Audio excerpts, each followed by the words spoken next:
Bonjour à toutes et à tous, bienvenue sur CCTV français pour cette nouvelle édition du journal. L'armée irakienne a déclaré avoir repris la ville de Ramadi des mains des combattants de l'État islamique après avoir repris le contrôle du siège du gouvernement dans le centre-ville.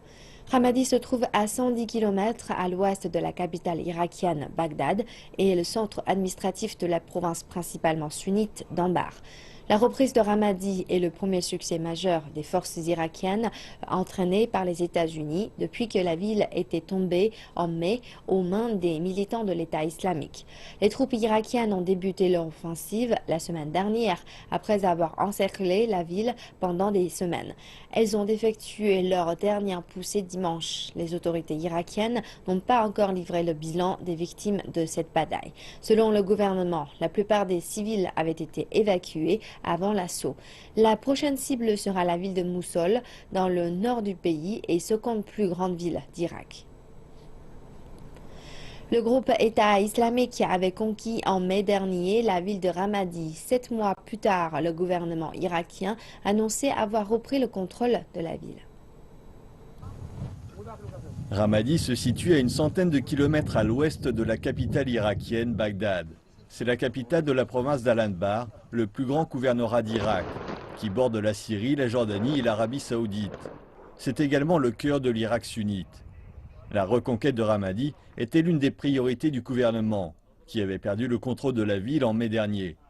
Début décembre, les troupes irakiennes ont encerclé la ville. Lors de son offensive militaire, l'armée irakienne a fait face à de nombreux pièges des militants de Daesh qui avaient posé des explosifs à des endroits clés de la ville, afin de ralentir l'avancée de l'armée. Les embuscades des djihadistes ont également entravé la progression des militaires irakiens. Le ministère de la Défense estime que la ville comptait seulement 600 djihadistes, dont de nombreux tireurs embusqués déployés dans la ville. Le gouvernement a également accusé Daesh de se servir des civils comme boucliers humains. L'armée irakienne a indiqué que les civils avaient été forcés de transporter des armes. Les militaires ont ralenti le rythme de leur avancée pour éviter de blesser des civils. Le groupe terroriste État islamique entend s'imposer progressivement en Somalie à la manière de son implantation réussie au Nigeria. L'EI projette de créer une branche en Afrique de l'Est appelée le Petit Émirat. Les autorités somaliennes tentent tant bien que mal de contenir cette menace et rappellent les dangers de l'émergence d'une alliance entre Al-Shabaab et le groupe État islamique. En 2012, Al-Shabaab, le groupe militant terroriste basé en Somalie, avait fait allégeance au réseau terroriste Al-Qaïda et avait pris le contrôle de la capitale Mogadiscio et des autres grandes villes du pays. Mais aujourd'hui, le groupe Al-Shabaab a été délogé de la plupart des positions qu'il contrôlait, ses ressources financières ont été coupées et ses principaux chefs ont tous été tués. Les autorités somaliennes indiquent que la plupart des combattants Al-Shabaab tentent désormais de rejoindre désespérément les rangs du groupe État islamique. L'État islamique a largement profité de l'instabilité régnant dans la plupart des pays arabes riches en ressources naturelles. Le groupe terroriste a désormais des moyens financiers importants. Les militants terroristes de cette organisation n'ont qu'un seul objectif, à savoir étendre leur idéologie extrémiste et perpétrer des attaques à travers le monde. En Somalie, ils tentent évidemment de répliquer leur stratégie, en utilisant leurs ressources pour attirer les militants du groupe Al-Shabaab. Mais les chefs du groupe Al-Shabaab ont rappelé qu'ils réprimeraient sévèrement les personnes qui envisageraient de prêter allégeance au groupe État islamique. Le groupe État islamique utilise désormais des combattants étrangers en Somalie pour répandre son idéologie avec l'espoir de former dans le pays un petit émirat. Mais la faction encore fidèle au réseau Al-Qaïda ne semble pas encore prête à céder son précaré. Elle a déjà tué un nombre significatif de militants ayant désespérément prêté allégeance aux combattants étrangers. Et certains ont même fini par se rendre aux autorités somaliennes. Les luttes intestines au sein du groupe Al-Shabaab se poursuivent depuis de longs mois déjà. Ils sont aujourd'hui forcés de choisir entre la faction pro-Al-Qaïda et le groupe État islamique. Ce dernier, avec ses ressources financières conséquentes, semble attirer toujours plus de nouveaux militants dans ses rangs, et en particulier les jeunes chômeurs désespérés du pays, pour étendre ses activités terroristes à travers tout le continent. Les experts ont depuis longtemps mis en garde contre une potentielle alliance entre le groupe Al-Shabaab et celui de l'État islamique, qui déstabiliserait sérieusement toute la région de l'Afrique de l'Est. Pour la première fois depuis 20 ans, les habitants de la capitale somalienne Mogadiscio peuvent profiter d'un jardin de la paix qui attire des centaines de familles chaque week-end. Au milieu du chaos et de l'insécurité que connaît la capitale somalienne depuis des années, il y a un autre aspect de cette ville que les médias ne vous montrent jamais. Bienvenue au Jardin de la Paix. C'est ici un week-end plein de joie pour ces enfants de la capitale somalienne et pour ces parents heureux, c'est un rêve devenu réalité. Des centaines de personnes viennent ici chaque week-end et ce ne sont pas seulement les habitants du coin. Des membres de la diaspora sont aussi là, certains venant d'aussi loin que l'Australie. Mes amis australiens, bienvenue à Mogadiscio, c'est très joli. C'est mon message au monde. Nous voulons transformer le récit que les gens se font de la Somalie. Nous sommes venus ici pour fêter le vendredi. Je n'ai pas d'amis ici, mais je vais m'en faire aujourd'hui. Tous ces gens sont gentils et beaux aussi. Pendant maintenant plus de 2 décennies, les enfants d'ici n'avaient pas de terrain de jeu et encore moins de jardin de la paix. À présent, les habitants disent que celui-ci est un signe que la vie ici à Mogadiscio retourne à la normale. Le jardin de la paix a grandement changé la capitale. Pour la première fois en 2 décennies, les familles ont un endroit où passer le week-end. Le jardin de la paix a aussi transformé la ville en un bel endroit. Pour les jeunes de la ville, c'est un nouvel endroit où prendre des photos. Et pour ces jeunes gens, c'est l'heure du selfie et une opportunité de passer du bon temps avec les êtres chers. Les photographes aussi espèrent raconter une histoire différente. Mukhtar Mohamed est l'un d'eux qui souhaite montrer au monde que sa ville se relève. Je suis photographe. Je viens ici chaque week-end pour prendre des photos des jolis endroits de Mogadiscio et pour montrer au monde que Mogadiscio se relève et montrer en image la Somalie dont vous n'avez jamais entendu parler. L'amélioration de la sécurité constitue un développement important dans la capitale et Mukhtar espère que ces photos peuvent aider à transformer le récit que les gens se font de Mogadiscio, d'une ville fantôme et d'un État en banqueroute, à une nation paisible et une destination de tourisme possible.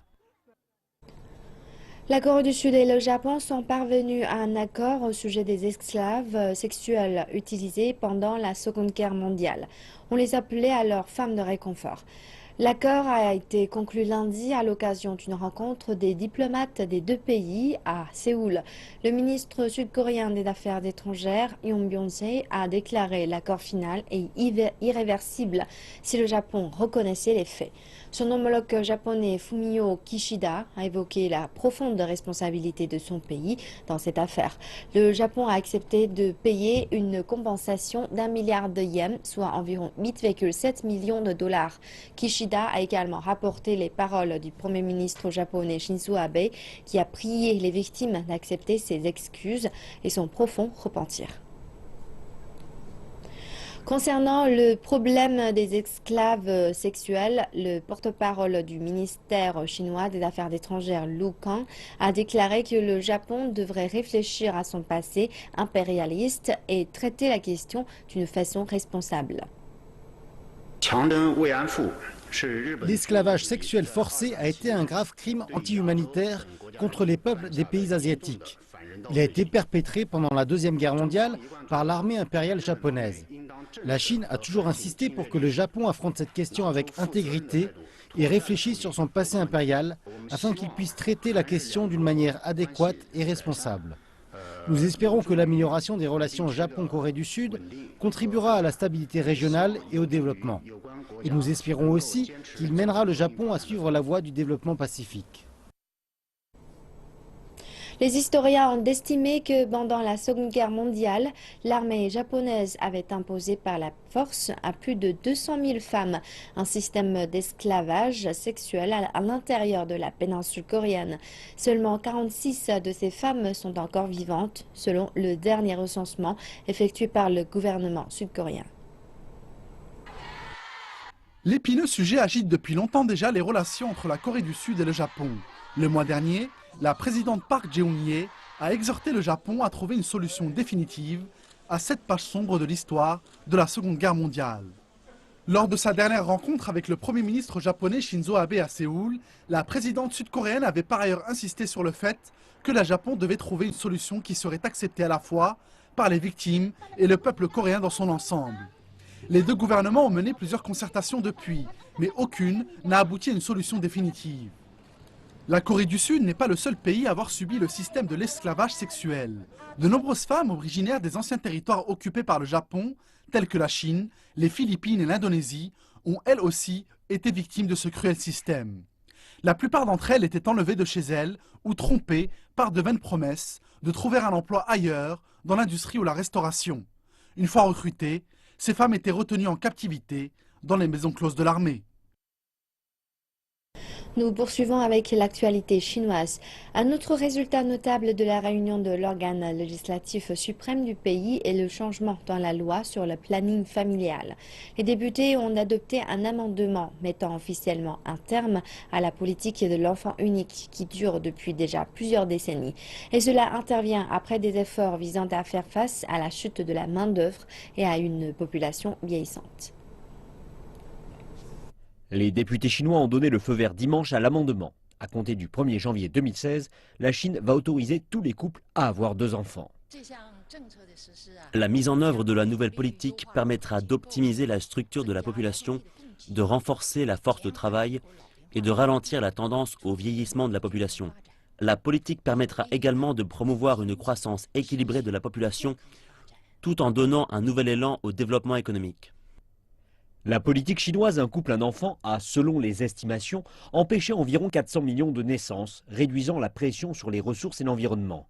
Mais cela a également mené à un certain nombre de problèmes sociaux, en particulier une diminution de la force de travail et un vieillissement de la population. Plus de 15% de la population du pays est âgée de plus de 60 ans et la population en âge de travailler est désormais en baisse. Actuellement, il y a 140 millions de femmes en âge d'avoir un enfant qui en ont déjà élevé un. Une fois que la nouvelle loi prendra effet, ce sont environ 90 millions d'entre elles qui devraient avoir un second enfant. Les législateurs ont supprimé une section très controversée du texte à l'étude. La procréation pour autrui, sous toutes ses formes, sera interdite en Chine. Lors des débats, une disposition de la loi à l'étude interdisant le commerce de sperme, d'ovules fertilisés et d'embryons a suscité une réaction très vive. La procréation pour autrui sous toutes ses formes sera donc prohibée. De nombreux législateurs désapprouvent. Les dispositions relatives à l'interdiction de la procréation pour autrui ont déclenché la polémique parmi les législateurs. Certains ont avancé que l'amendement devait se concentrer sur la politique des 2 enfants et que la procréation pour autrui était un problème complètement différent qui demandait à faire l'objet d'une étude distincte. Je pense que notre priorité est de mettre en place la politique des 2 enfants. La procréation pour autrui est une question très complexe qui implique de nombreux problèmes éthiques et techniques. Il nous faut mener des études et des débats plus poussés.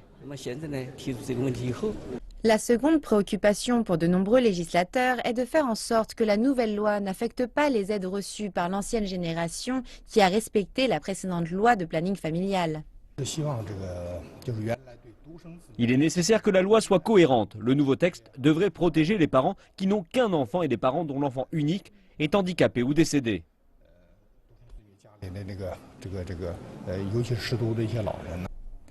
Mais afin d'opérer une transition en douceur de la politique de l'enfant unique à celle des 2 enfants, le gouvernement devra également prendre des mesures dans les domaines de l'éducation, de la sécurité sociale, de l'emploi et organiser une distribution appropriée des services publics. La tombe 2 fois millénaire d'un empereur de la dynastie Han, située dans la province du Jiangxi, dans le sud-est de la Chine, continue de livrer ses trésors. Des pièces d'or ont été découvertes et de précieuses informations historiques ont été révélées. Les archéologues ont jusqu'à présent découvert 285 pièces d'or et des lingots en forme de sabot dans la tombe de Haihunhuo à Nanchang, capitale provinciale du Jiangxi. Une vingtaine de plaques d'or ont également été déterrées, chacune mesurant 23 cm sur 10. Il s'agit du plus important lot unique d'objets en or exhumés d'une tombe appartenant à la dynastie Han.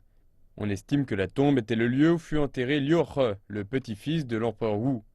Le He ne resta empereur que pendant 27 jours avant d'être déposé. Il reçut alors le titre de Haihunho ou marquis de Haihun. Haihun est l'ancien nom d'un petit royaume du nord du Jiangxi.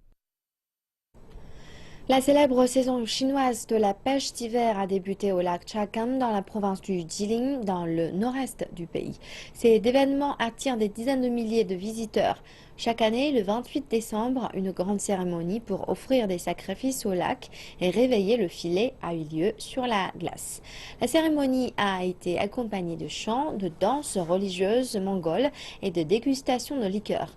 Les pêcheurs ont déposé des objets sur la glace en sacrifice afin d'obtenir de bonnes prises de poissons. Selon les estimations, 100 000 personnes se sont rendues au lac pour assister à la cérémonie.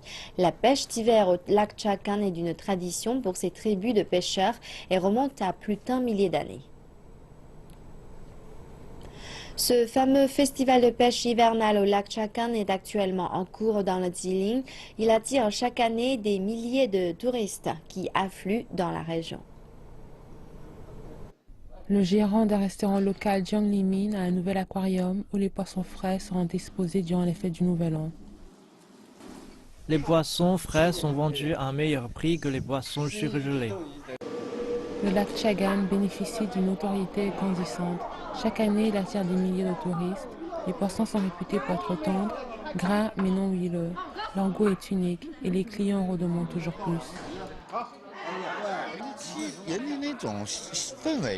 Ici, on sent le changement du boom économique et maisons rénovées aux personnes qui débordent de positivité.